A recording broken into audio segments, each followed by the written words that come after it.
ಎಲ್ಲರಿಗೂ ನನ್ನ ನಮಸ್ಕಾರ. ಸ್ನೇಹಿತರೆ, ನಾವು ತೋರಿದ ಪ್ರೀತಿಯನ್ನು ಜನರು ಮರೆತರೂ ಮೂಕ ಪ್ರಾಣಿಗಳು ಎಂದಿಗೂ ಮರೆಯೋದಿಲ್ಲ ಎಂಬ ಮಾತಿದೆ.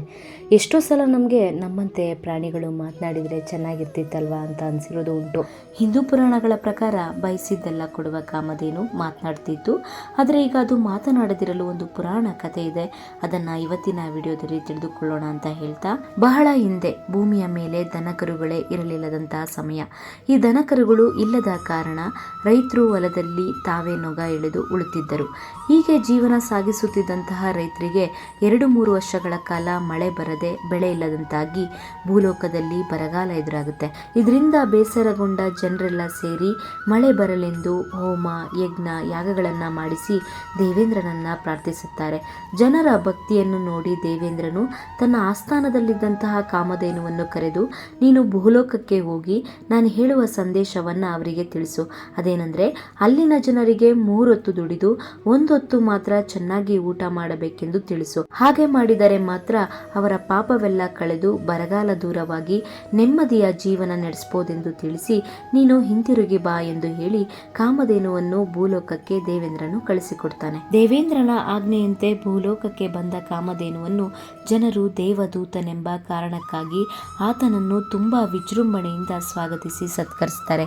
ಇದರಿಂದ ಮೈಮರೆತ ಕಾಮಧೇನುವು ದೇವೇಂದ್ರನು ಹೇಳಿದ ಸಂದೇಶವನ್ನ ಜನರಿಗೆ ತಪ್ಪಾಗಿ ತಿಳಿಸ್ತಾನೆ. ಅದೇನೆಂದ್ರೆ, ನೀವೆಲ್ಲ ದಿನಕ್ಕೆ 1 ಹೊತ್ತು ಮಾತ್ರ ದುಡಿದು 3 ಹೊತ್ತು ಚೆನ್ನಾಗಿ ಊಟ ಮಾಡಬೇಕೆಂದು ತಿಳಿಸಿದಾಗ ಈ ಸಂದೇಶದಿಂದ ಖುಷಿಪಟ್ಟ ಜನರೆಲ್ಲ ಕಾಮಧೇನುವನ್ನು ಅದ್ದೂರಿಯಾಗಿ ಬೀಳ್ಕೊಡ್ತಾರೆ. ನಂತರ ಕಾಮಧೇನುವು ಇಂದ್ರಲೋಕಕ್ಕೆ ಹೋಗುತ್ತೆ.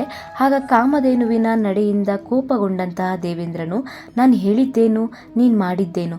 ಜನರು 3 ಹೊತ್ತು ಊಟ ಮಾಡಿ ಅವರು 1 ಹೊತ್ತು ದುಡಿದರೆ ಸಾಕಾಗುತ್ತದೆಯೇ? ಒಂದೇ ಹೊತ್ತಿನಲ್ಲಿ 3 ಹೊತ್ತಿಗಾಗುವಷ್ಟು ಸಂಪಾದಿಸಲು ಅವರೊಬ್ಬರಿಂದ ಸಾಧ್ಯವೇ?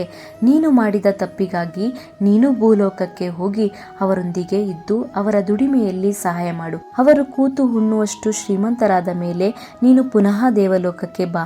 ಅಲ್ಲಿಯವರೆಗೂ ಭೂಲೋಕದಲ್ಲಿ ನೀನು ರೈತನೊಂದಿಗೆ ಜೀವಿಸು.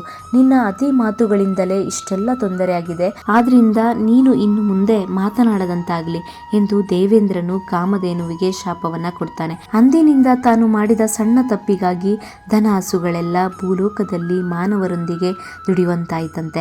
ಅದಕ್ಕೆ ಹೇಳೋದು ಸ್ನೇಹಿತರೆ, ಮಾತು ಆಡಿದ್ರೆ ಹೋಯಿತು, ಮುತ್ತು ಹೊಡೆದ್ರೆ ಹೋಯಿತು ಅಂತ. ಒಮ್ಮೆ ಆಡಿದ ಮಾತು ಹಿಂತೆಗೆದುಕೊಳ್ಳಲು ಸಾಧ್ಯವಿಲ್ಲ. ನೀವು ಆಡುವ ಮಾತುಗಳ ಮೇಲೆ ಎಚ್ಚರವಿರಲಿ ಅಂತ ಹೇಳ್ತಾ, ಇದಾಗಿತ್ತು ಇವತ್ತಿನ ವಿಡಿಯೋ. ಈ ವಿಡಿಯೋ ಇಷ್ಟ ಆಗಿದ್ರೆ ದಯವಿಟ್ಟು ನನ್ನ ಅಕ್ಷರ ಗುರುಕುಲ ಚಾನಲ್ಗೆ ಸಬ್ಸ್ಕ್ರೈಬ್ ಮಾಡಿ ಅಂತ ಹೇಳ್ತಾ ಎಲ್ಲರಿಗೂ ನನ್ನ ಧನ್ಯವಾದಗಳು.